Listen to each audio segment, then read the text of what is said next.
¿Qué tal, estimados alumnos? Vamos a continuar en nuestro recorrido por los textos que tienen que ver y nos aportan luz sobre la evangelización. Y el siguiente en el orden cronológico que establecimos corresponde al Evangelio según San Juan, esta cuarta versión del Evangelio que va a distar mucho, bueno, en muchos aspectos, de los sinópticos que ya estuvimos considerando. Bueno, aquí presentamos un icono, una representación característica de este evangelista San Juan. Vean ahí que está a sus espaldas o bien acompañado por un águila real eh, que representa precisamente este animal, así como cada evangelista tiene su icono, ¿verdad? Su efigie, pues esta águila nos habla del mensaje que Juan transmite en su evangelio, el mensaje que es de Jesús y que pues llega hasta lo más alto, a lo más profundo, a lo más excelso, si se puede decir, abstracto, se puede entender en un contexto también, pero no se le debe de tomar el sentido peyorativo, ¿no? De que no sea claro, no sea concreto, sino que más bien profundiza, considera aspectos de la misión de Cristo que el resto de los evangelistas, de los sinópticos que ya abordamos, pues no toma tanto en cuenta o no llega como que a esa profundidad. Y en este caso Juan, al ser el discípulo, según la tradición lo sostiene, más joven de la comunidad apostólica, pues también es el que más maduró de alguna manera el mensaje de Jesús, la enseñanza que él como testigo ocular directo, pues también recibió. El que más maduró, lo digo porque lo vamos a ver en las características, es el último de los evangelios, el que se escribe al final del siglo I, ya cuando pues este apóstol se encuentra ya en una edad pues muy adulta, y también pues esto nos habla de una maduración del mensaje, ¿no? Es muy interesante ver también el contexto, fíjense bien, no se escribe nada más o no está el evangelio con esos términos, con esas eh, explicaciones que vamos a ver en este texto, nada más porque pues se acomodó así, se hizo como una selección, una depuración, no, sino que realmente fue un trabajo, fue un ejercicio que realizó este apóstol, muy concienzudo, muy profundo también y maduro, porque se habla de que ya lo había, como se dice, rumiado el mensaje, ya lo había profundizado, ya lo había interiorizado, más bien es la palabra. Sí, lo había meditado a lo largo de su vida, inclusive se le había manifestado de alguna manera, por eso viene acompañado, les digo, de esta águila que es el icono característico del texto, el texto joánico también se llama, o de San Juan, porque es aquel que llevó a lo más alto, ¿sí? El mensaje, el misterio de Cristo en esta tierra. Llevó a lo más alto y al mismo tiempo descendió. Vamos a ver un contraste aquí, va muy marcado entre, ahorita lo voy a explicar en las características, entre lo que es el Jesús, el Hijo de Dios, ¿verdad? Como Dios mismo y también como hombre. Y el águila nos habla también de esto, de un contacto, una relación entre el cielo y la tierra, entre los puntos más altos y los puntos más bajos, ¿no? Jesús también viene a tocar, ya lo veíamos en Lucas, en los otros evangelistas, Mateo, Marcos, pues viene a tocar nuestra humanidad, nuestra carne, nuestra realidad concreta, hasta nuestro pecado, que se viene a hacer uno con él para redimirlo, para eh, transformarlo en salvación, y por eso también está presente en Juan ese contraste. Tenemos para definirlo que es el cuarto de los evangelios, escrito también en griego, que era la lengua común, ya lo platicábamos por ahí, ¿verdad? Que era un griego común, más vulgar, un poquito más entendible, menos complejo, no como el griego filosófico, el griego de Atenas, que se hablaba, y lo mismo se diría del latín, ¿verdad? No era el mismo, la misma calidad, se puede decir, de la lengua, pero nos permite entender que el texto fue madurando y también se fue transmitiendo a la gente sencilla ante todo, pero ya fue llegando también a otros estratos sociales, a otros círculos, a otros sectores de la sociedad, donde ya, y este evangelio tan maduro que vamos a ver, pues ya nos habla de que está dirigido a contextos mucho más intelectuales. entre los años 95 y 100. Esto será una característica histórica fundamental para entender también el texto. Ya va a manejar un tipo de lenguaje muy diferente al de los sinópticos. Hablamos, por tanto, fines del siglo I. Compuesto, como ya lo dijimos, ¿verdad?, por el apóstol amado, como así se denomina el autor, por eso se considera con toda certeza o con mucha verosimilitud que sea San Juan, el más joven, el más, pues sí, se puede decir en un aspecto sencillo de los apóstoles, pero también el que mejor le hizo propio, interiorizó este texto. Lo escribe tras su destierro a Patmos, según viene en las exégesis históricas del texto de San Juan. Nos habla de que, bueno, fue desterrado. Ahí también pasó este apóstol por un martirio, aunque no se considera, es el único que se considera en la tradición. Más bien el apóstol que no murió, murió más bien de muerte natural, de viejo, no tanto por haber padecido, pero sí fue mártir, sí tuvo que padecer persecución, tormentos, como sus compañeros los apóstoles. Sin embargo, no muere a causa de una ejecución o de un tormento, pero sí tuvo que sobrellevar seguramente las consecuencias de esas torturas y de esa soledad o esas persecuciones a las que se vio sometido. Ya lo escribe probablemente en la ciudad de Éfeso. Otros apuntan a que fue también en Antioquía, ya en el destierro se puede decir. Por eso se le llama el apóstol que transmite su enseñanza en el exilio, y a comunidades también ya paganas, que bueno, estaban en un proceso de conversión, en un proceso de cristianización. Es especialmente conocido el texto, o se le cataloga, ¿verdad?, como el evangelio teológico y del amor, pero principalmente teológico. Si en Lucas veíamos que la característica o naturaleza más clara, más definida del texto es la misericordia, o el común denominador, el patrón, ¿no?, que lo destaca, que lo distingue, así como también en Mateo es la realeza de Jesús como enviado al pueblo de Israel, y en Marcos es el ministerio universal a todas las gentes, a todos los confines de la tierra. Pues así en Juan vemos el aspecto de su divinidad, que no, como dice también la carta a los hebreos, no se guardó las prerrogativas Jesús de ser Dios, sino que también empató o congenió con nuestra humanidad para poderla redimir, para poderla transformar. Pero de alguna manera Juan siempre va a ser a referencia primera y última a la misión divina de Jesús, o desde Dios, su misión teológica, y también del amor, porque pues en Dios sabemos que está la plenitud de ese amor. Dios mismo es amor, lo dirá también en su carta, que manifiesta los aspectos clave de Jesús, primero como enviado del Padre, pero en consonancia con su misión o su recorrido histórico en este mundo como hombre. Es el segundo que más referencias hace, como dato también importante a tener en cuenta, a la Santísima Virgen María. La figura de María Virgen pues también está presente más en San Juan que en Mateo y en Marcos, pero no tanto quizá como en Lucas.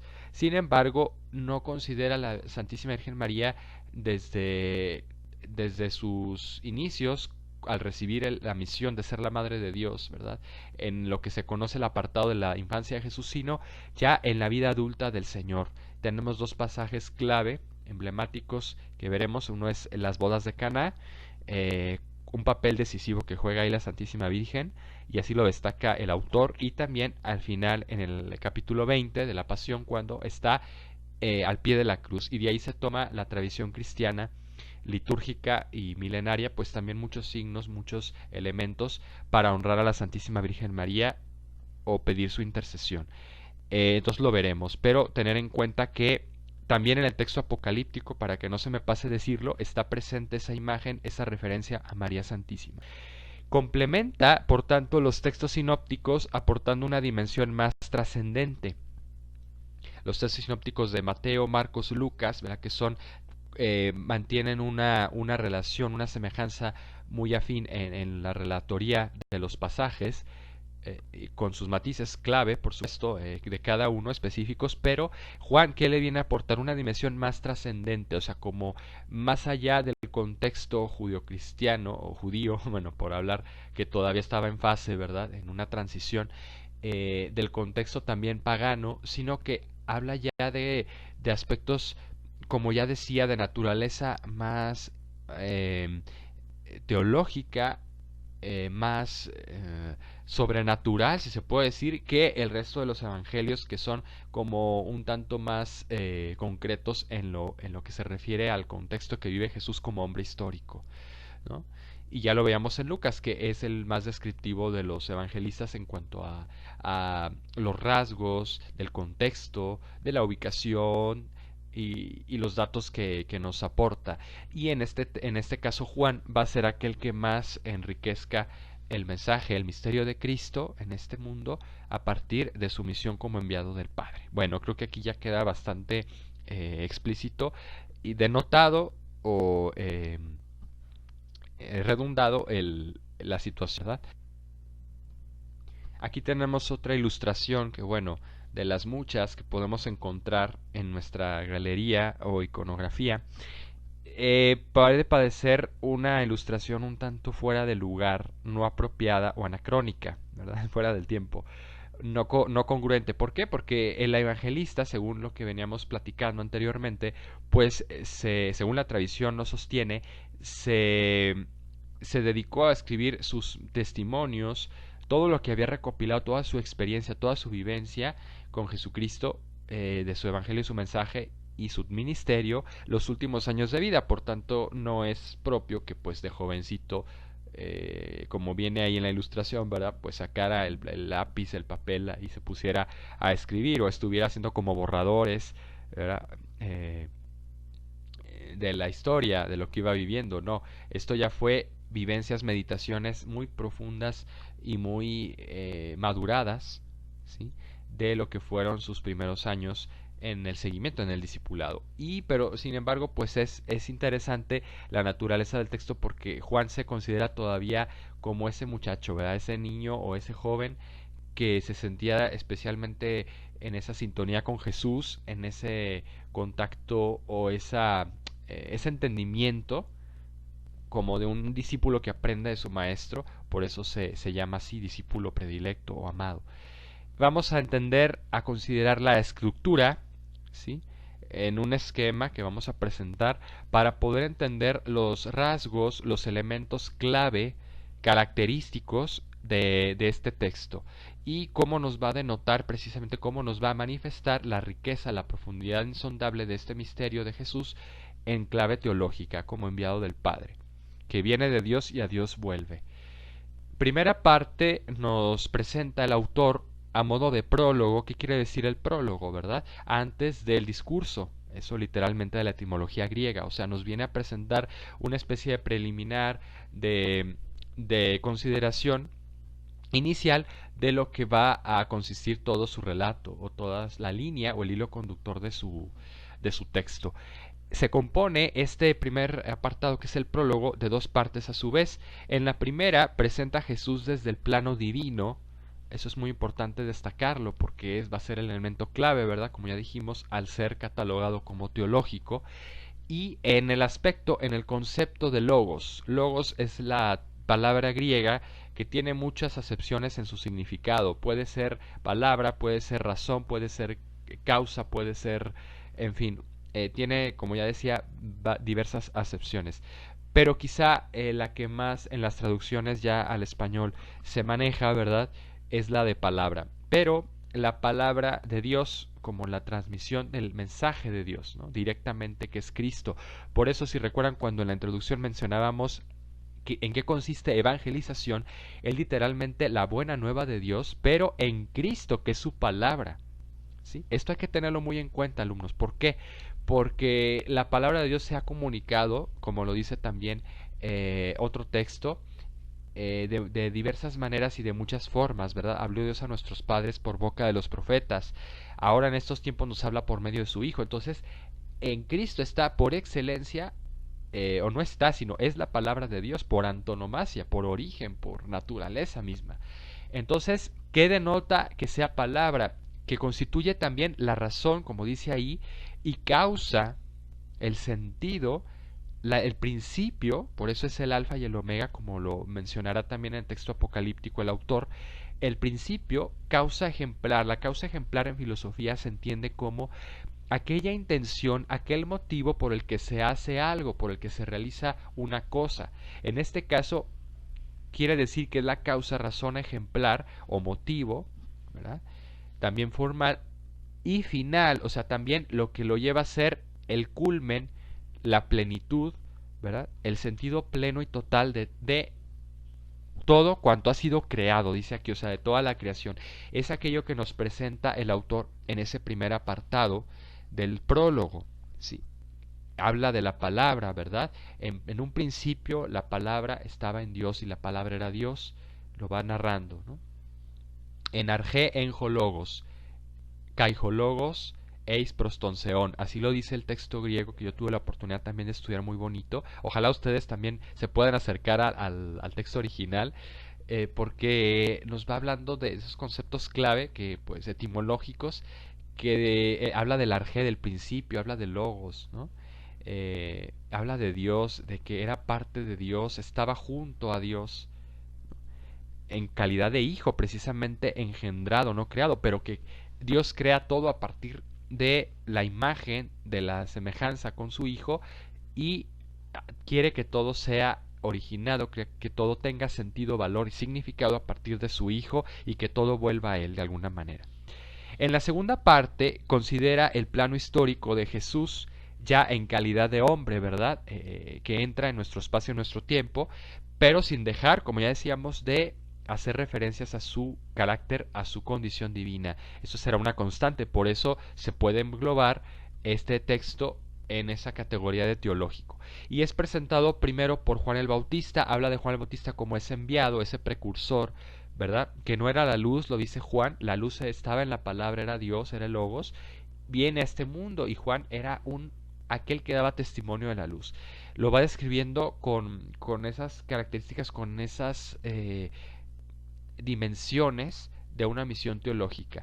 Y dice, señalado por los hombres de su tiempo, y aquí utiliza expresiones clave que van a estar también muy presentes a lo largo del texto, propias como son siervo, desde el capítulo 1, ahí maneja los versículos, ¿verdad? Del 29 al 36 hace referencia a ese siervo, luego al Hijo de Dios, en el capítulo 1, versículo 49, e Hijo del Hombre, versículo 51. Este aspecto del Hijo del Hombre ya lo tenía también muy presente, no lo consideran los evangelios sinópticos. Bueno, quizás sí hablan de Hijo del Hombre. Jesús habla de sí mismo como Hijo del Hombre, sí lo menciona, perdón. Pero no es que un evangelista lo destaque o lo esté como nombrando, interpretando de esa manera. Más bien es en Juan solamente que se encuentra esa declaración expresa. La encontrábamos, ya les iba a comentar, de manera prefigura, de manera ya preanunciada en el texto del profeta Daniel, del libro del profeta Daniel. También es el profeta que se refiere a Cristo como Hijo del Hombre. Y en el Apocalipsis se retomará también esta referencia. Juan utiliza, hay que tener mucho en cuenta para abordar este autor, este texto, la característica del lenguaje que utiliza, la forma, podemos decir, ¿verdad? También el fondo, se están íntimamente relacionadas. Es de carácter más filosófico, ¿sí? Teológico también se puede decir. De acuerdo, también les decía yo, tener en cuenta o mirar hacia el contexto en que se halla la misión catequética a fines del siglo I. Esto es algo que destacará en los textos de sus cartas, de las epístolas de San Juan, que también van muy en consonancia con ese contexto, ese panorama al que ya el apóstol se enfrenta y se encuentra en su misión final, en los últimos años de su vida, porque ya la cristiandad, bueno, todavía no se denominaba así, el cristianismo ya se había extendido mucho más por el mundo, por las comunidades, no solo fuera de Israel, sino también en Grecia, en norte de África, ¿verdad? E inclusive ya había llegado hasta España, ¿no? Toda esa demarcación mediterránea, se puede decir. Por tanto, ya también ha estado más en contacto con las filosofías, las culturas y la intelectualidad pagana de otros contextos, ¿verdad? Eso hay que tenerlo muy en cuenta, por eso no es un evangelio que se antoje tan fácil de leer o tan fácil de... Es más profundo, ayuda a la meditación, pero también como que nos adentra más en el misterio, ¿verdad? En aspectos más abstractos o más, se puede decir, complejos que una descripción más histórica, más de a pie o más sencilla como la de los sinópticos. Vamos a continuar por la estructura de este texto que es muy rica. Tenemos ahí una ilustración alusiva al primer pasaje que está descrito en el capítulo 2. Bueno, pero hay que entender el apartado al que nos vamos a enfocar y es la segunda parte de este texto evangélico. Una vez dispuesta, una vez considerada la cuestión preliminar de la naturaleza divina de Jesús como la palabra, el logos, ¿verdad? La razón, el sentido primordial y último de toda la creación, de todo cuanto existe, ¿verdad? Y cómo se va manifestando, cómo se va anunciando a partir de Juan el Bautista, lo que ya escribimos, y cómo se manifiesta a los hombres. Por ahí me faltó mencionar algo de la llamada a los discípulos cuando se le manifiesta a Jesús a Natanael, ¿verdad? Eso también está en el capítulo primero. Ya en el capítulo segundo hablaríamos de el pasaje de la autorrevelación en las bodas de Caná. ¿Sí? Es el momento clave en que Jesucristo se manifiesta, se autorrevela. ¿A partir de qué? De una situación de necesidad, o sea, una coyuntura humana, vamos a decir que es a partir de una necesidad, en este caso de los novios, que invitan a la boda tanto a Jesús como a sus discípulos, a sus familiares. Por eso lo señala también el evangelista, está presente la Madre del Señor, la Santísima Virgen, y pues se ven ante esta necesidad apremiante de satisfacer a los convidados de vino porque se les está agotando. Aquí podremos entrever, además del aspecto que voy a mencionar de María, la prefiguración de alguna manera o la alegoría que se utiliza con respecto a este pasaje y a los signos que son el agua y el vino para hablarnos de la nueva vida en Cristo, ¿verdad? De esa vida espiritual de la cual Él nos va a proveer y no solamente proveer, sino también satisfacer, dar en plenitud, que será una constante también a lo largo de todo el texto, hay que tenerlo en cuenta. Veremos que este aspecto del agua es muy presente en este texto. Los signos, como se denomina aquí el apartado, ¿verdad? Es el libro de las señales, manifestaciones del verbo de Dios, de la palabra de Dios, la de Cristo, que ya está denotado en el capítulo 1 anunciado, y que se van a ir cumpliendo, se van a ir transmitiendo y manifestando, digamos, de una manera concreta a lo largo de estos pasajes. Entonces, en el 2 tenemos este momento de la autorrevelación, cuando pues se ven ante aprietos, ante necesidades los novios, y por favor, por mediación de María Santísima, consiguen pues que Cristo convierta, haga esa obra, ese prodigio en favor de los invitados. Hay que tener otro aspecto contextual en cuenta, y es que en el contexto judío pues también las bodas eran de varios días, eran celebraciones como de una semana más o menos. No era como solemos hacerlo o estamos acostumbrados nosotros, ¿verdad? Que es un día y para ese día te preparas, se preparan los novios y los familiares y hasta los mismos invitados con mucho tiempo y el regalo y todo, ¿no? Allá eran unas celebraciones de varios días. Por tanto, pues había que abastecer los recursos, ¿verdad? Los suministros de vino, de agua, de comida, suficiente para toda la semana. Por tanto, pues sí era una situación de preocupación, de poner toda la atención, el hecho de que pues empezara a agotar el vino. Y pues aquí María vemos cómo interviene y juega ese papel que a lo largo de toda su misión en esta tierra y sobre todo pues ya desde el cielo, ¿verdad?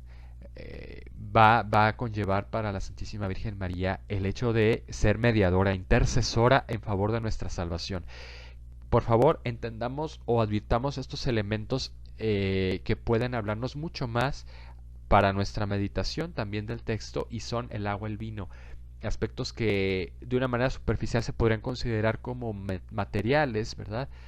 Pero que van a estar prefigurando, van a estar de trasfondo en muchos de los demás elementos que veamos a lo largo del texto.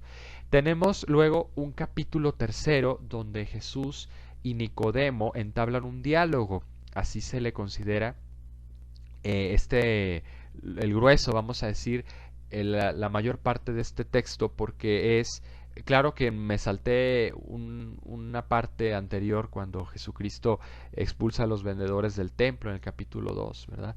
Pero aquí vamos a hablar de la misión espiritual de Jesús como camino a Dios.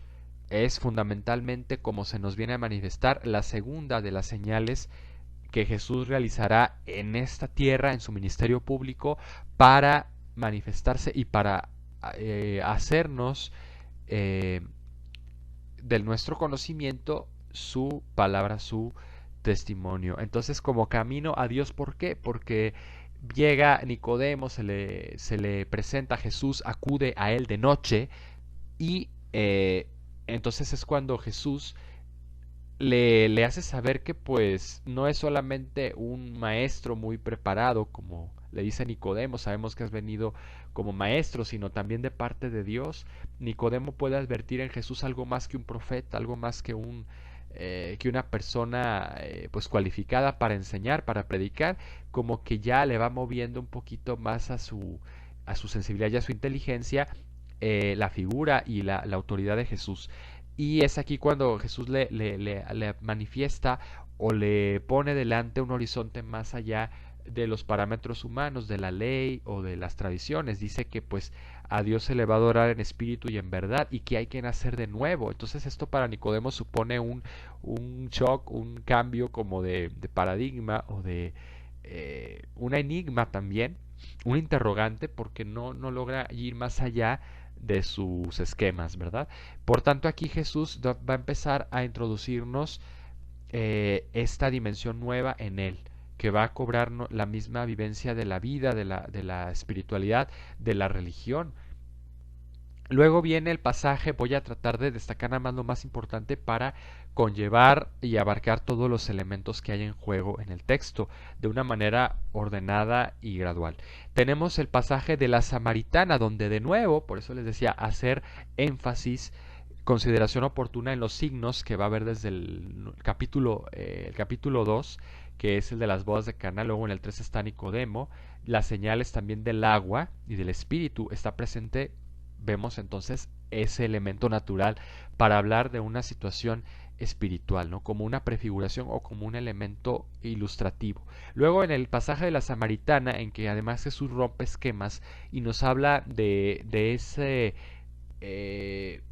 pues esa faceta tan bonita que tiene la mujer para Jesucristo y para su misión, que viene a ser nueva, buena, viene a ser rica y revolucionaria en cuanto que pues una mujer para empezar del contexto de la jurisdicción samaritana de Samaria no tenía ni siquiera que ver con los judíos, no se podían hablar, eran como enemigos, ¿no? O se hacían como la ley del hielo, por así decirlo. Y ellos estaban como al margen, eran considerados no judíos, eran como de alguna manera, no gentiles del todo, pero como secta, eran como una especie de segregados ahí. Y el hecho de que Jesús se dirija a ella, le entable una relación además muy coloquial, muy directa, un hombre que le pide agua, ¿verdad? Dame de beber.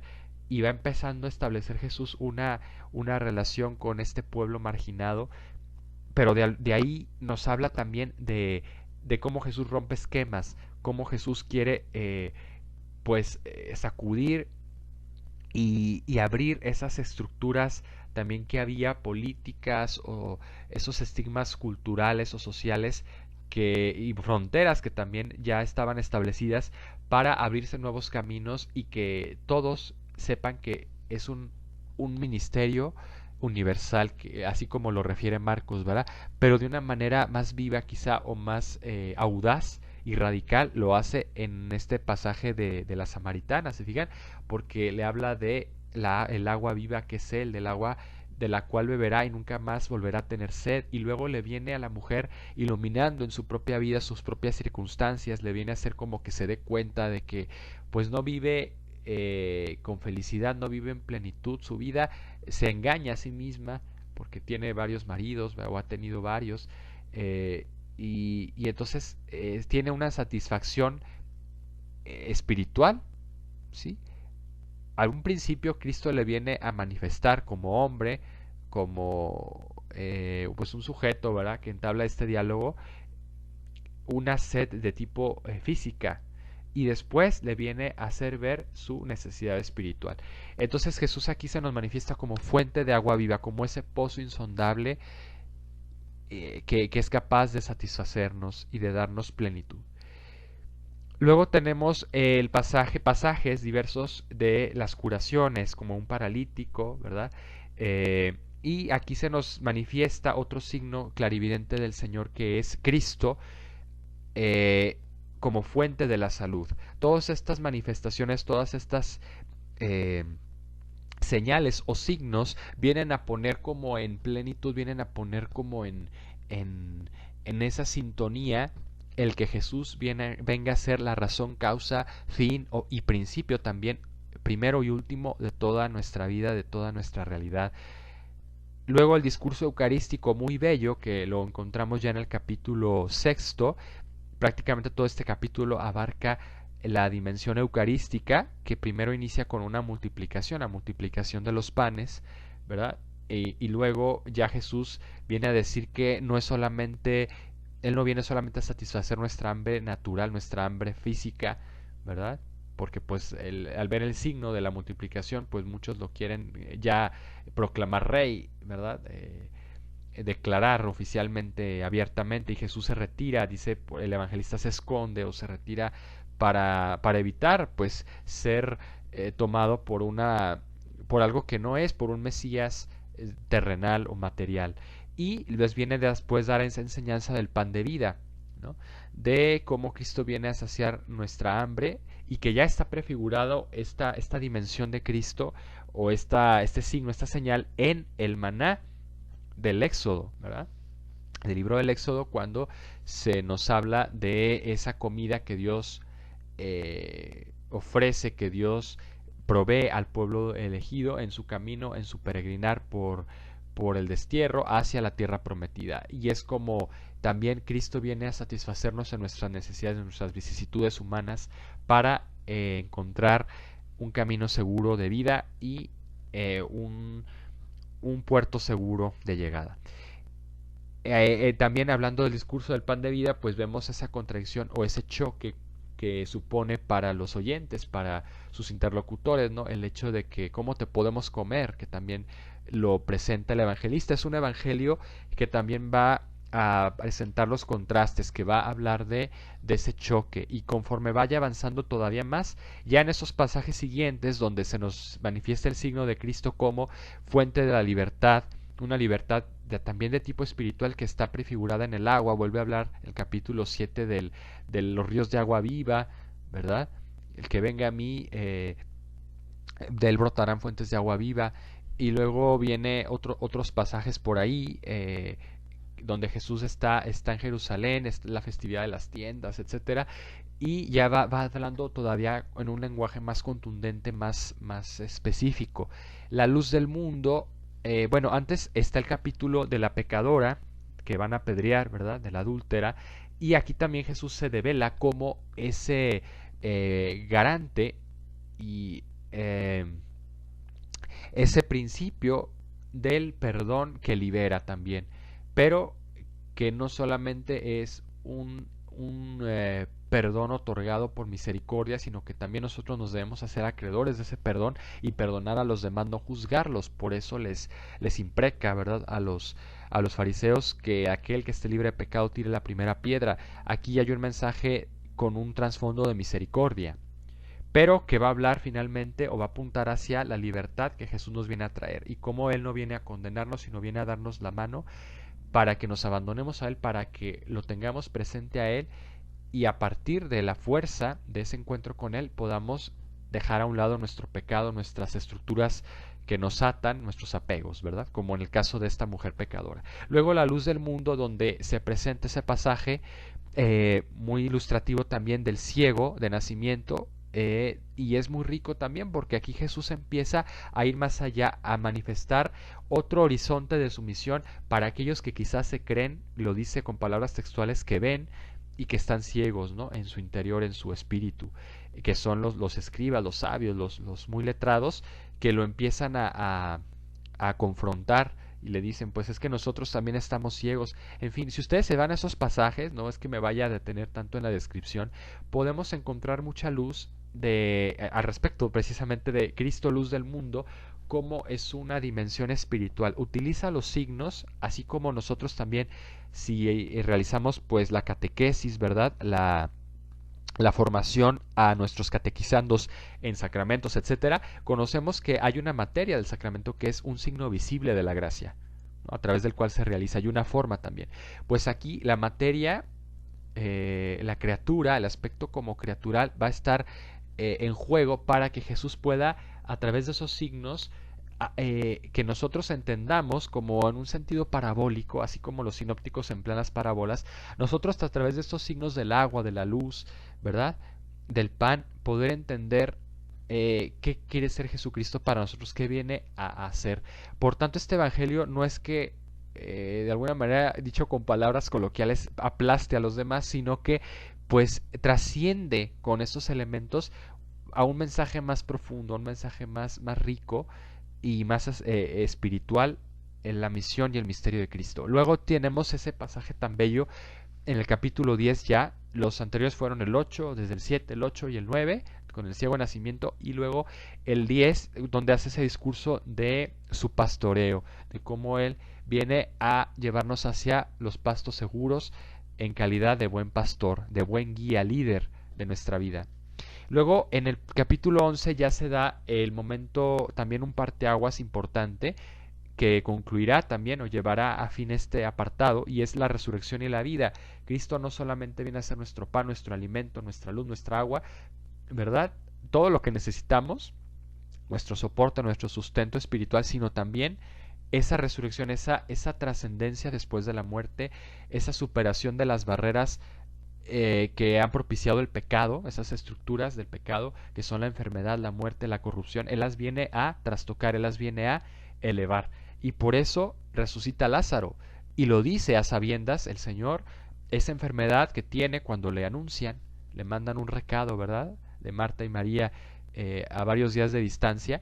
Le dicen, pues es que ven pronto porque nuestro hermano Lázaro está enfermo. Él dice, no voy a ir. De alguna manera lo hace conscientemente Jesús, espera, porque les dice a los apóstoles, es cierto que no es de muerte esta enfermedad, sino es para que se manifieste en esta situación la obra de la misericordia de Dios. Y así lo va a realizar con esta resurrección de Lázaro, que va a suponer pues todo una revolución para la época y para el contexto judío. ¿Por qué? Porque va a llegar a oídos incluso de los líderes religiosos este gran milagro, este gran hito, que va a suponer también una preocupación, va a empezar a hacer que se tambaleen las seguridades humanas y las posiciones de los líderes religiosos, ¿no? Que van a ver en Jesús como una amenaza a su prestigio y a su autoridad, y sobre todo al orden, porque también prevén que muchos van a quedar tan impactados por esos signos, esos prodigios de Jesús, que pues tienen de alguna manera que contrarrestarlo para que no pierdan ellos el control de la situación, no sientan que se les va de las manos. Bueno, ya en la tercera parte se abordará en lo que constituye la pasión, más propiamente hablando, los momentos que anuncian o que preparan a la pasión, al ministerio pascual de Cristo, pasión, muerte y resurrección, para ser exactos. Bueno, la resurrección ya está más bien a partir del capítulo 20 en adelante. Y el libro de la hora de Jesús se denomina la hora, a la que también hace mucha referencia este autor, a ese concepto de la hora como el momento clave, el momento cúspide o álgido, ¿verdad? De la salvación que viene a traernos Cristo a través de su pasión, muerte y resurrección. Primero, se nos manifiesta Jesús como el Cordero y el Siervo de Dios en la nueva Pascua, a través de de la Pascua judía, que es una festividad que ya va narrando también desde el capítulo 3 en adelante Juan. Vemos cómo todo ese ritual judío, toda esa tradición, pues va a tener una nueva manera de verse, una nueva dimensión y riqueza en Jesucristo, porque Él le viene a dar un nuevo significado, a elevarlo, a sublimarlo. Por eso se va a manifestar como el Cordero y el Siervo. Tenemos un pasaje que es el de la entrada a Jerusalén en el capítulo 12, no lo mencioné, donde Cristo se manifiesta también hacia otras, expresa su ministerio más universal, porque llegan a Jerusalén judíos, de otras partes, ¿verdad? Que vivían en la diáspora allá, o griegos también que llegan con Felipe, ¿verdad? Y quieren conocer a Jesús, etcétera. Ya como que Cristo va anunciando que el mensaje también es para otros y que si no lo aceptan, que si no lo saben reconocer los elegidos, el pueblo de Israel, pues que otros serán también aquellos beneficiados de su mensaje y de su salvación. Entonces aquí ya se nos manifiesta como ese cordero, ese siervo de Dios de la Pascua, viene prefigurando, preanunciando también su pasión, su sufrimiento para expiación de nuestros pecados. Viene a suponer también una develación de ese cordero, ese animal inocente, puro, que se utilizaba como pues sí, ex chivo del sacrificio, chivo expiatorio, pues así será para nuestra vida. Y lo va destacando desde el capítulo 13 sobre todo, con signos ya muy clarividentes. Cristo como ese servidor del Padre inocente que viene a cargar, viene a asumir, a hacerse parte también de nuestra condición de pecado, no parte, no como cómplice, sino asumirla, a tomarla, ¿sí? A ensuciarse las manos. Por eso ese pasaje del lavatorio de los pies, que es único de Juan Evangelista, nos habla también de una enseñanza y de una faceta de Dios que es la misericordia, parte del misterio central de Cristo como logos, ¿verdad? Como palabra de Dios que viene a manifestarnos todo su amor en ese abajamiento y que supone para los discípulos un rompimiento también de esquemas muy fuerte. Porque pues incluso Pedro, ¿verdad? Lo describe el apóstol, pues para él era algo ingrato, algo ignominioso y humillante que su maestro se abajara a lavarle los pies. Entonces, y después va comprendiendo, ¿verdad? Que Jesús le dice, ahora no lo entenderás después, llegará el tiempo propicio, cuando se consume todo esto, que lo vas a entender y a asumir. Luego, la vid verdadera, aquí se nos habla de Cristo prefigurado, o más bien, hablo mucho de esta palabra, ¿verdad?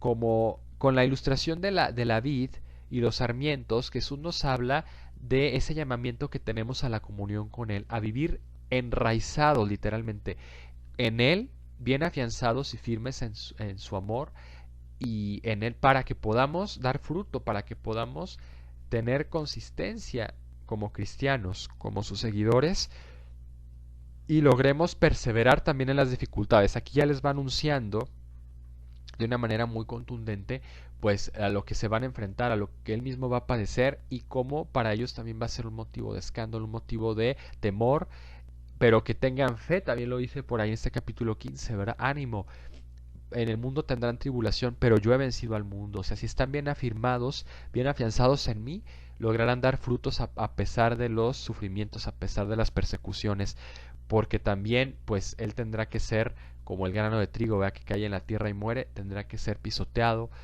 torturado por nuestras iniquidades, pero dar fruto de vida nueva a través del sufrimiento. Entonces estos pasajes tienen también un contenido muy profundo y que nos va a motivar muchísimo, ya si hacemos una meditación de ello para nuestro seguimiento de Cristo en las dificultades. Tenemos después en el capítulo 17 la oración por la unidad, es una oración clásica, así se le considera, así como nos la da en el Padre Nuestro, ¿verdad? En el Evangelio de Mateo, también en Lucas aparece, pues así también la oración por la unidad nos va a hablar del deseo de Cristo como hombre, pero también como Dios, de que estemos a una con Él, formemos parte de su misterio y lo vivamos en esa sintonía con Él.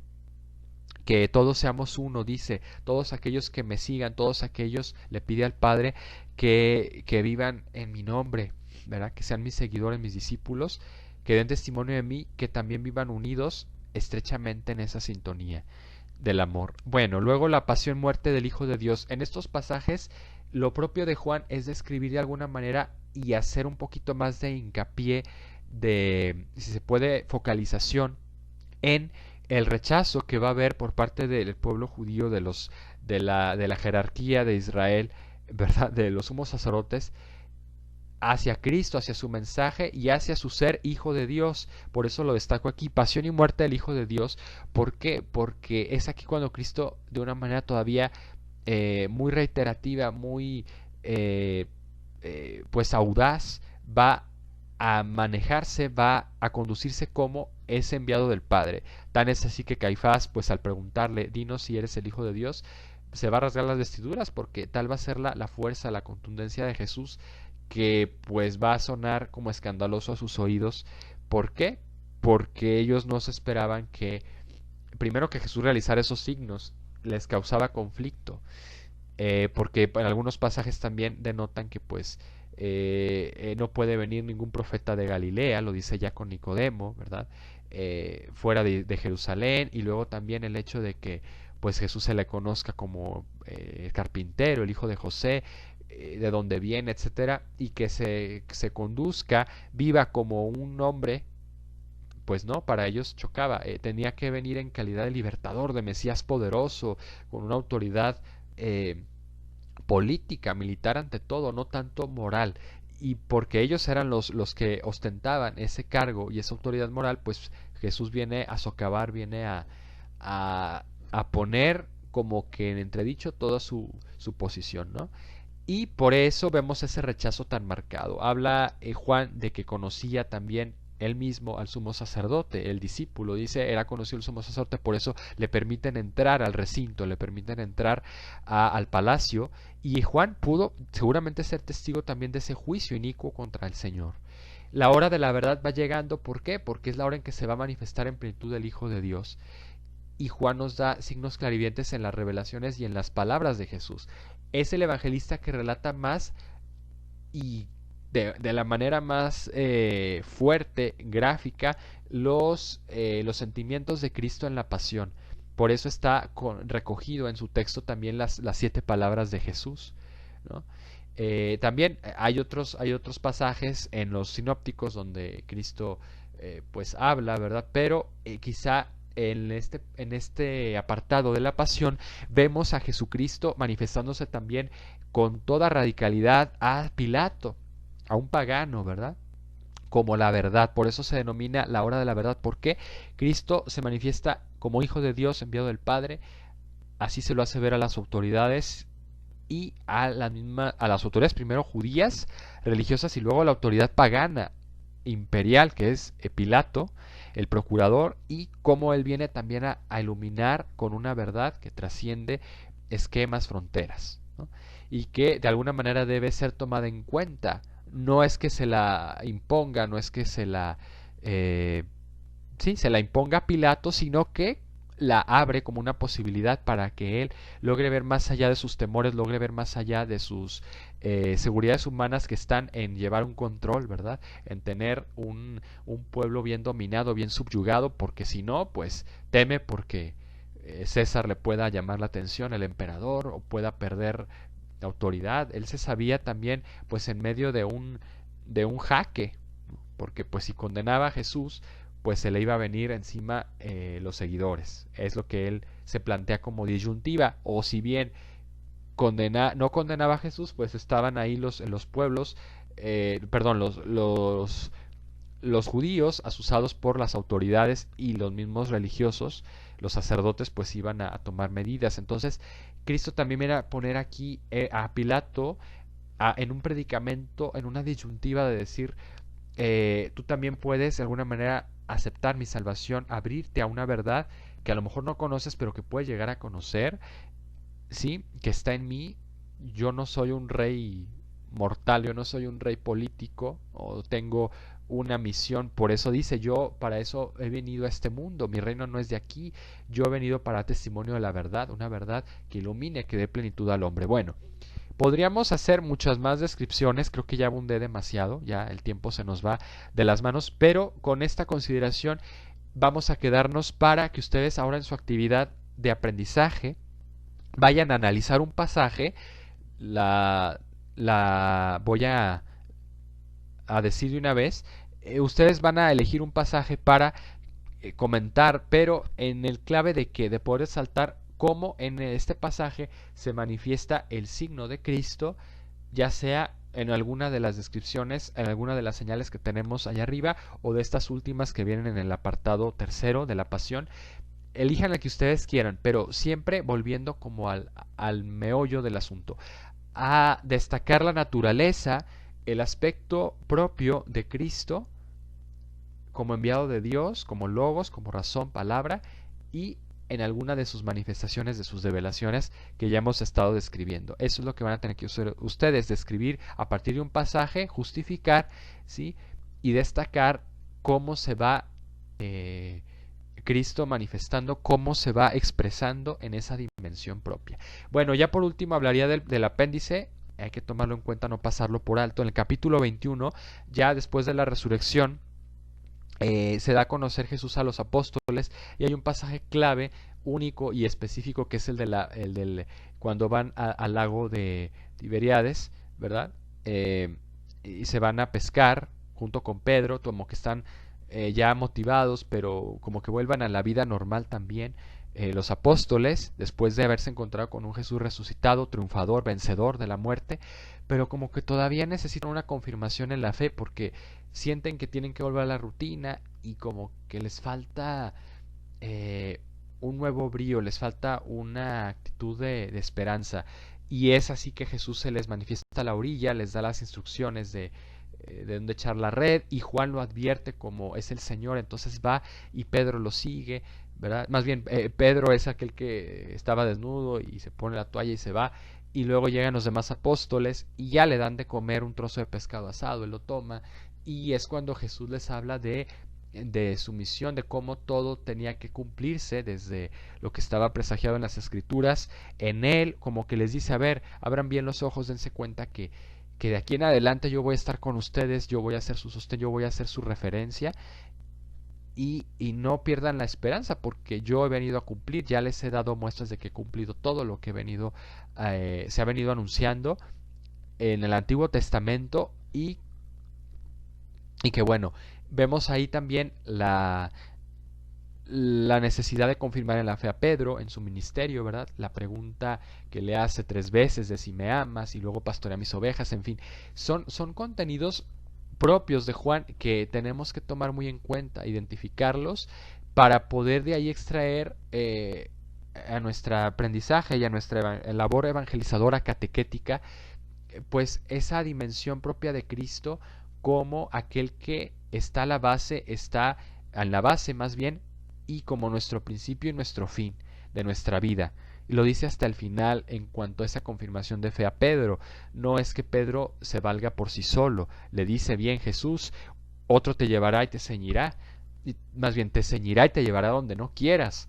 Le dice en este capítulo 21 tan denso y tan revelador, ¿no? O sea, como que será por él, por esa firmeza en su fe en Cristo, que mantenga también la fe él y la confirme a los demás hasta dar su vida, ¿no? En la cruz, de una manera también cruenta y pues con padecimiento, con sufrimiento. Bueno, hasta aquí llegaríamos al final. Les agradezco el favor de su atención. Ya no puse imagen ilustrativa, se me olvidó, pero bueno, vamos a tomar esta consideración, este estudio analítico de Juan, para poder realizar nuestro análisis de texto. Vamos a considerar un apéndice, se puede decir que serán las cartas de este mismo apóstol, o así. Ahí tenemos una ilustración donde se nos presenta pues un Juan ya mayor, ya maduro, que está escribiendo sus últimas recomendaciones. Estas son las cartas, las 3 epístolas. Bueno, se puede decir que son, sí, 3 epístolas muy breves. La mayor, la más extensa es la primera. Voy destacando algunos aspectos rápidamente. es la que está más estrechamente ligada a su texto evangélico. De hecho, se cree, según los estudios o las referencias de exégesis, que pudo haber sido precedente estas cartas al texto evangélico, pero pues guarda mucha similitud, guarda mucha afinidad, una línea como de continuidad también con el Evangelio. Consta esta primera carta de 5 capítulos. Primero, que destacar aquí rasgos fundamentales, características. Jesús es la palabra de Dios que ha habitado entre nosotros. Vuelve a retomar ese aspecto, esa dimensión de Cristo en cuanto logos, palabra, razón, causa, ¿verdad? Después retoma el tema de la luz, va volviendo sobre aspectos, sobre manifestaciones, signos visibles de los que ya hablamos, ¿verdad? Para ilustrar, para recomendar, hacer como consejos a las comunidades en las que él se encuentra y también que dirige, que les habla en calidad también de maestro, de pastor. Dice, toma el tema de la luz para ilustrar la vida de los hijos de Dios. Y aquí tenemos un aspecto clave, núcleo central de estas cartas, que es, bueno, además de mencionar que la importancia de la comunidad de los hijos de Dios, ¿verdad?, que reciben la luz de la fe, que son iluminados por Cristo, y que toda su vida también debe vivirse en una sintonía, en una condición de familia. También habla de que la familia es comunidad de amor, y aquí ahora sí destacamos el sentido del agape cristiano. Habla mucho de este concepto y además lo dice en griego el texto.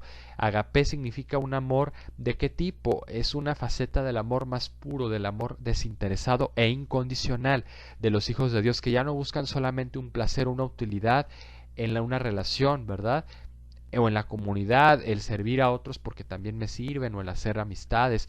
No es ni el aspecto del amor del eros, ni tampoco del amor filía por utilidad o conveniencia, sino es el agape, el amor desinteresado, que mira al otro como hijo de Dios ante todo, sí, como una criatura redimida, como alguien que también pues es amado por Dios y que debe de ser objeto de mi amor, debe ser sujeto, ¿no?, que dé amor. Y ese es el sentido que le da en esta carta San Juan al amor.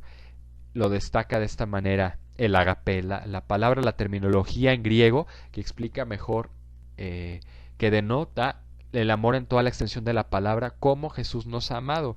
Por eso va a decir, les va a hacer esta recomendación: el amor de Dios, ¿verdad?, no consiste eh, eh, en que nosotros lo hayamos amado, sino en que nos amó primero. Él es nuestro principio y nuestro fin. Él es el que nos invita, Él es el que nos toma la iniciativa para darnos un sentido de vida en el amor. Luego, apéndice, las recomendaciones que da también, y les habla con una expresión muy propia ya de un abuelito, ¿verdad?, una persona mayor que dice hijitos, ¿no?, como con esas entrañas de misericordia, ese cariño que ya tenía por sus comunidades. Vamos concluyendo, simplemente destacar en la segunda y tercera epístola que es lo propio. Bueno, consta de 13 versículos, la primera, la segunda que diga, y trata de la comunidad como una señora elegida, así la denomina al principio de la carta. O sea, alguien que por el que tiene Juan el apóstol una predilección especial, una comunidad por la que pues ha dedicado su vida, a la que está entregado y a la que de alguna manera es elegida porque él se sabe transmisor de un mensaje, de un testimonio que él vivió y que sigue siendo actual y permanente. Del presbítero, esto es como así se denomina él era presbítero, ¿sí? Presbítero viene del griego también, que significa autoridad, anciano, ¿sí?, una persona con autoridad, una persona que va a aconsejar, que va a dar de su sabiduría. El hecho de que a los presbíteros, a los sacerdotes se les llame así, es una terminología un tanto antigua, pero bueno, así se denominaba en aquel entonces, como aquella referencia a autoridad en la fe, ¿no? Por eso presbítero. Y también da recomendaciones a sus presbíteros, a los que tiene él a cargo en esas misiones de la comunidad. Habla ya en la tercera epístola o carta de algunas recomendaciones al responsable llamado Gallo, y le advierte de seguir las instrucciones del presbítero, que en este caso es él, o también hay por ahí otro compañero, otro presbítero que pues parece que no quiere hacer seguir las disposiciones y necesita como que alinearse, necesita como que estar en esa sintonía y en esa unidad. Los llama también a la unidad y es algo que ya destacaba desde el Evangelio, si nos fijamos en la oración por la unidad y en el aspecto del agape también, ¿no? Que está recogido como esa síntesis del logos, del Cristo palabra, que fundamentalmente nos viene a manifestar su amor y que es amor hecho signos visibles, hecho esa concreción, ¿no? Y que toma de esos mismos signos, ya lo dijimos varias veces reiteradamente, que va a llevar a plenitud toda su misión y toda su eh, pues salvación. Con esto ahora sí concluimos. Les digo, les repito que la actividad a realizar será escoger un texto del Evangelio propiamente y exponerlo, comentarlo a la luz de la dimensión propia que viene, que ya les expliqué en la estructura de cada pasaje. ¿A qué nos referimos? Al signo, sobre todo, a destacar de Cristo, como vid verdadera, como agua, como fuente de agua viva también, como pan de vida, etcétera, el que ustedes quieran, y tratar de enriquecerlo a partir de esta explicación, pero también con su propia visión y meditación.